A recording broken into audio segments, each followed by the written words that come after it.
Kerusuhan tahun 1921, atau yang juga disebut Kerusuhan Pangeran Wales, kini sudah dilupakan di Mumbai, India. Kala itu, umat Hindu dan Muslim berjuang bersama, bergandengan tangan melawan kelompok lain. Sejarawan Dinyar Patel menulis tentang pelajaran dari peristiwa itu untuk India saat ini. Kerusuhan 100 tahun lalu itu melibatkan seorang pahlawan kemerdekaan India, seorang calon raja Inggris, dan kekuasaan seorang Sultan Ottoman yang sudah goyah. Pemicunya adalah ideologi dan tujuan yang berbeda, seperti Swaraj atau pemerintahan sendiri, Swadeshi atau kemandirian ekonomi, larangan minuman keras, dan Pan-Islamisme. Halo teman bicara, terima kasih sudah hadir menyempatkan diri untuk menonton video ini. Bagi teman-teman yang baru bergabung, selamat datang di channel Jejak Bicara. Channel yang membahas tentang cerita dan kisah nyata yang inspiratif untuk bisa membantu teman-teman dalam membuka pikiran dan menambah wawasan untuk bisa diterapkan dalam kehidupan sehari-hari. Tidak usah berlama-lama lagi. Go let's, kita seruput.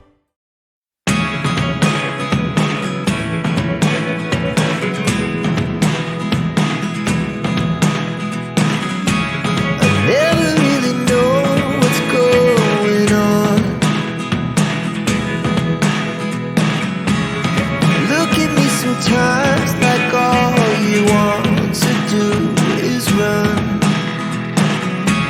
Hear me out, hear me out.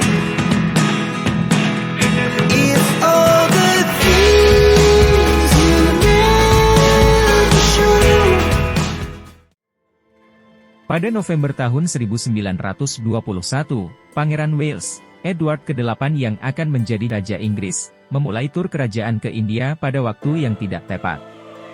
Pada masa itu, di India sedang berlangsung gerakan pro-kemerdekaan dari kekuasaan Inggris yang diusung oleh Mahatma Gandhi.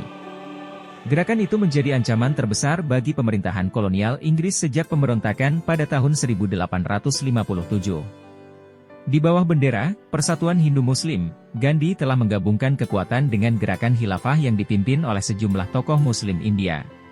Para tokoh Muslim India khawatir Inggris akan menggulingkan sultan mereka yang dianggap sebagai khalifah Islam yang sah, setelah Kesultanan Utsmaniyah menderita kekalahan dalam Perang Dunia Pertama.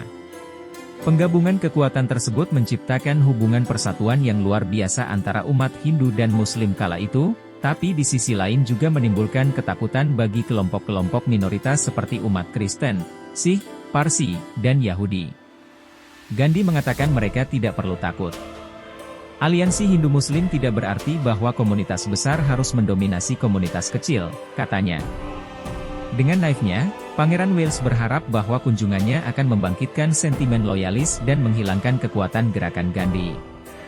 Menanggapi hal itu, Kongres Nasional India justru memutuskan untuk menyambut sang pangeran dengan aksi boikot dan membakar kain buatan luar negeri, simbol imperialisme ekonomi Inggris. Pada pagi hari 17 November tahun 1921, sejumlah besar penduduk Bombay menentang pemogokan itu dan menyambut kedatangan sang pangeran dengan kapal. Banyak dari simpatisan ini adalah orang Parsi, Yahudi, dan Anglo-India. Mengapa komunitas Parsi kaya di India menghilang? Terlepas dari arahan Gandhi untuk tetap melakukan gerakan tanpa kekerasan, para sukarelawan Kongres Nasional dan Khilafah beraksi dengan penuh amarah. Homi Vierawala, yang menjadi jurnalis foto perempuan pertama di India, adalah saksi peristiwa ini. Dia mengenang siswi Parsi yang mementaskan garbas, sebuah tarian tradisional, untuk menyambut Pangeran Wales. Pada hari-hari berikutnya, Vierawala mengamati pertempuran sengit di jalan-jalan Bombay. Massa menggunakan penutup botol soda dari marmer sebagai proyektil mematikan. Mereka menyerang toko minuman keras milik orang-orang Parsi, melemparkan batu, dan mengancam akan membakarnya. Gandhi sudah berusaha keras untuk memasukkan larangan minuman keras dalam gerakan non-kerjasama, mendesak komunitas Parsi yang memiliki saham besar secara tidak proporsional dalam perdagangan minuman keras untuk menutup toko mereka secara sukarela. Saat kekerasan mengguncang Bombay, massa Hindu dan Muslim memilih menyasar toko minuman keras sebagai simbol dominasi ekonomi Parsi dan perlawanan mereka terhadap politik nasionalis.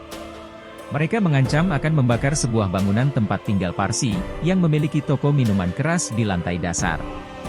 Pemilik toko akhirnya berinisiatif membuang stok minuman keras mereka ke selokan.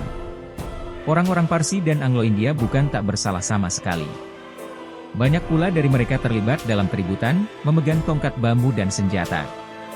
Mereka menyerang orang-orang yang mengenakan hadi, pakaian khas Gandhi, dan berteriak, "Turunkan topi Gandhi." Anggota Kongres yang didukung Parsi atau Kristen bisa menjadi sasaran kedua belah pihak. Gandhi dengan cepat bereaksi terhadap kekerasan tersebut dan menyatukan para pemimpin dari berbagai komunitas untuk menengahi perdamaian. Pada 19 November, ia melancarkan mogok makan pertamanya melawan kerusuhan agama. Dia bersumpah untuk tidak makan maupun minum sampai kekerasan mereda. Taktik yang dilakukan Gandhi itu berhasil.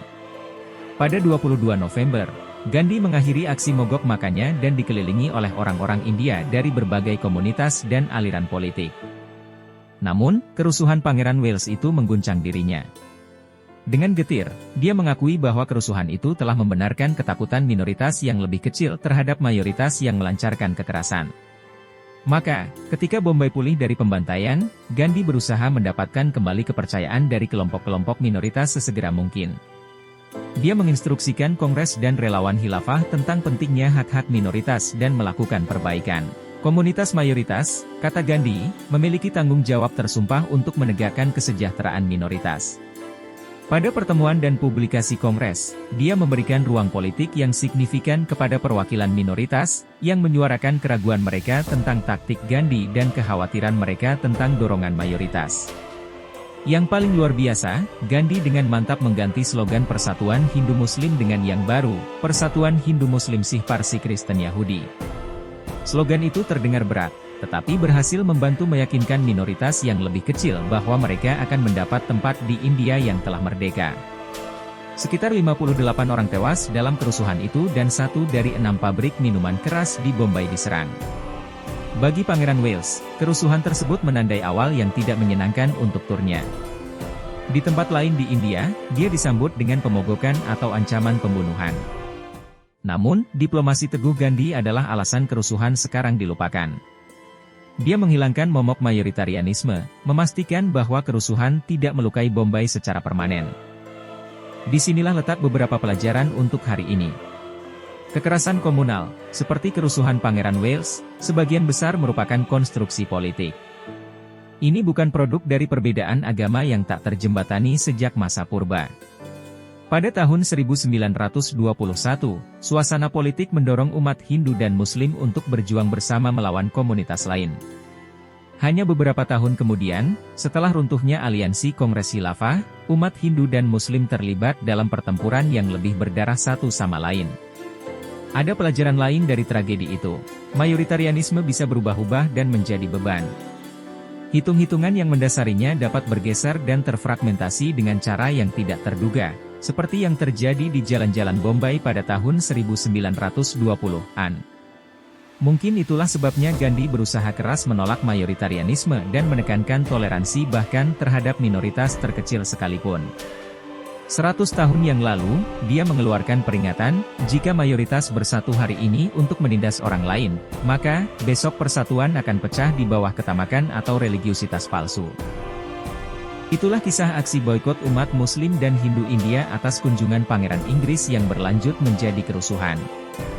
Bagaimana menurut kalian? Apakah masih ada hal yang terlewat? Silahkan tulis di kolom komentar.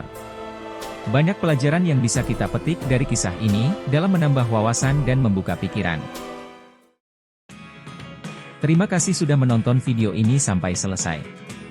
Jangan lupa dukung terus channel ini agar semakin berkembang dan bisa menginspirasi teman bicara semua, dengan cara subscribe dan nyalakan lonceng notifikasinya, agar tidak ketinggalan video-video terbaru dari Jejak Bicara.